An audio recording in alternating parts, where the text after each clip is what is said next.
بسم اللہ والصلاۃ والسلام علی رسول اللہ اللہم صلی وسلم علی نبینا محمد صلی اللہ علیہ وسلم۔ کہا جاتا ہے کہ ایک عورت اپنے گھر سے کسی کام کے لیے نکلتی ہے اور جب وہ گھر سے باہر آتی ہے تو دیکھتی ہے کہ تین آدمی اس کے گھر کے باہر بیٹھے ہوئے، اور اس عورت نے دیکھا اور ان کی شکل سے محسوس کیا کہ ان کو بہت زیادہ بھوک لگی ہوئی ہے۔ اس عورت نے کہا آپ ہمارے گھر تشریف لائیے، میں آپ کو کھانا کھلا دیتی ہوں۔ کہا ان لوگوں نے کہا کیا گھر کا مالک گھر کے اندر موجود ہے؟ کہا نہیں، گھر کا مالک تو گھر کے اندر موجود نہیں ہے۔ ان لوگوں نے کہا اگر گھر کا مالک گھر کے اندر موجود نہیں ہے تو پھر ہم بھی کھانا کھانے آپ کے گھر نہیں جا سکتے۔ تو رات کو جب اس عورت کا شوہر آتا ہے، اس کا خاوند گھر آیا، تو اس عورت نے ساری بات اس کو سنائی کہ تین لوگ ایسے باہر بیٹھے ہوئے تھے، میں نے ان کو کھانے کی دعوت دی، لیکن انہوں نے پوچھا کہ گھر کا مالک گھر کے اندر موجود ہے، میں نے کہا نہیں، تو انہوں نے کہا ہم پھر کھانا نہیں کھائیں گے۔ اس خاوند نے کہا کہ جاؤ اب ان کو بلا کے لے آؤ اور ان کو کھانا کھلا دیتے ہیں۔ وہ عورت ان لوگوں کو، ان بزرگوں کو بلانے باہر جاتی ہے تو کہا آپ ہمارے گھر تشریف لائیے، گھر کا مالک اب گھر کے اندر موجود ہے، ہم آپ کو کھانا کھلا دیتے ہیں۔ تو ان لوگوں نے کہا کہ ہم تینوں جو ہے ایک ساتھ نہیں جا سکتے۔ عورت نے بڑے حیران اور تعجب کے ساتھ پوچھا کیوں، کیا وجہ ہے، آپ تینوں ایک ہمارے گھر کیوں نہیں جا سکتے؟ تو ان لوگوں نے کہا اور وضاحت پیش کی اور اشارہ کیا ایک نے دوسرے کی طرف کہ اس کا نام مال ہے، اور دوسرے کی طرف اشارہ کیا اس کا نام کامیابی ہے، اور پھر خود کی طرف اشارہ کیا کہ میرا نام محبت ہے۔ اب آپ اپنے خاوند سے جا کے مشورہ کر لیں کہ ہم میں سے کون جو ہے وہ آپ کے گھر جو ہے آئے اور کھانا کھائے۔ وہ عورت خاوند کے پاس جاتی ہے، خاوند سے ساری بات سنائی اور کہا کہ وہ لوگ ایسے کہتے ہیں۔ تو خاوند بڑا جو ہے وہ خوشی سے چلا اٹھا، کہا پھر مال کو بلاؤ، مال آئے گا، دولت کی ریل پیل ہوگی، گاڑیاں ہوں گی، بنگلے ہوں گے، سب کچھ ہوگا، سب آسائشیں ہوں گی، سب آسانیاں ہوں گی، سب سہولتیں ہوں گی، مال کو بلا لو۔ تو عورت نے اس کی بات سے اختلاف کرتے ہوئے کہا کیوں نہ ہم کامیابی کو بلائیں، کیوں نہ ہم کامیابی کو دعوت دیں۔ تو ان کی یہ باتیں جو ہے گھر کے ایک کونے میں بیٹھے ہوئے ان کی بہو سن رہی تھی، تو اس نے کہا کیوں نہ ہم محبت کو بلائیں، جب محبت آئے گی گھر میں سکون ہوگا، جب محبت آئے گی گھر میں امن ہوگا۔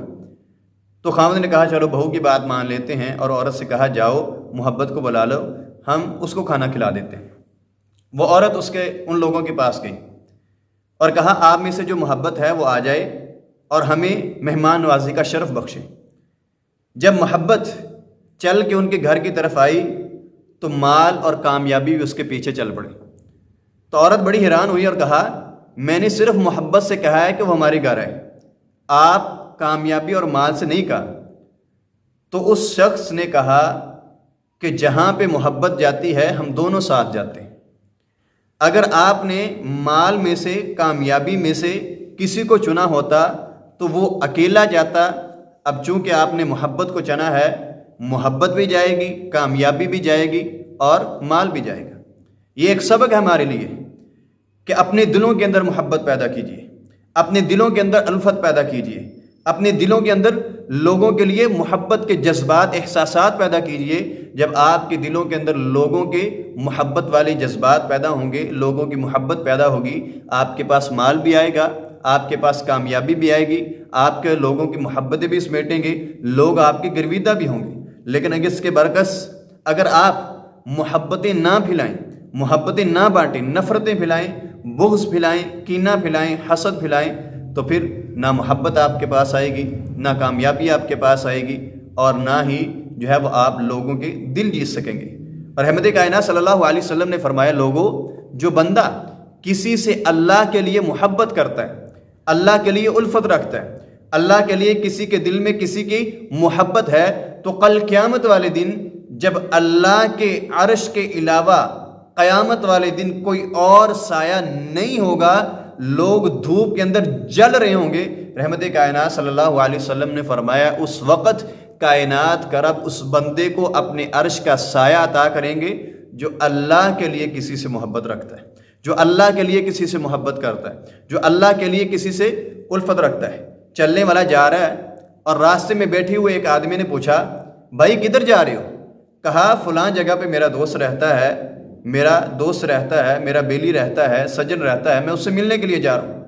کہا کیا کوئی مطلب ہے، کیا کوئی کام ہے جس کے لیے تم اس کے پاس جا رہے ہو؟ کہا نہیں، کوئی کام نہیں ہے، میں اللہ کے لیے اس سے محبت رکھتا ہوں، اللہ کے لیے اس سے پیار رکھتا ہوں، اس لیے اس کو ملنے جا رہا ہوں۔ کہا پھر میں بھی کوئی عام شخص نہیں، اللہ کا فرشتہ ہوں، اگر تم اس سے اللہ کے لیے محبت رکھتے ہو، اللہ کے لیے الفت رکھتے ہو، تو پھر سن لو، اللہ بھی تم سے محبت کرتا ہے، اللہ بھی تم سے پیار کرتا ہے، اللہ بھی تم سے محبت رکھتا ہے، محبت کے جذبات رکھتا ہے، اور اللہ کل قیامت والے دن اس بندے کو اپنے عرش کا سایہ عطا کریں گے۔ کس بندے کو؟ جو اللہ کے لیے اس کی مخلوق میں سے کسی بندے کے ساتھ محبت رکھتا ہے۔ اس لیے پہلی بات، اپنے دلوں کے اندر محبتوں کے جذبات پیدا کیجیے، لوگوں کے لیے محبت پیدا کیجیے، لوگوں کے لیے الفت پیدا کیجیے، غریبوں کے لیے، مسکینوں کے لیے، اپنے رشتہ داروں کے لیے۔ اور دوسری چیز، اپنی محبت کو صرف اور صرف اللہ کی رضا کے لیے بنائیے۔ دنیا میں اگر ہمیں کسی سے مطلب ہوتا ہے، کسی سے کام ہوتا ہے، ہم بڑے پیار اور محبت کے جو ہے وہ دکھاوے کرتے ہیں کہ میں آپ سے بڑی محبت رکھتا ہوں، آپ سے بڑی عقیدت رکھتا ہوں، جب کام نکل جاتا ہے تو سائڈ پہ ہو جاتے ہیں۔ اس لیے ہمیشہ کے لیے اگر محبت کرنی ہے تو اللہ کے لیے کیجیے، اور ہمیشہ کیجیے۔ اللہ تعالیٰ سے دعا ہے کہ اللہ ہمیں اپنی محبتوں کو پاکیزہ بنانے کی توفیق عطا فرمائے، اور اپنی محبتوں کو صرف اور صرف اللہ کی رضا کے لیے محبت کرنے کی توفیق عطا فرمائے۔ ھذا ما کان عندی واللہ اعلم بالصواب۔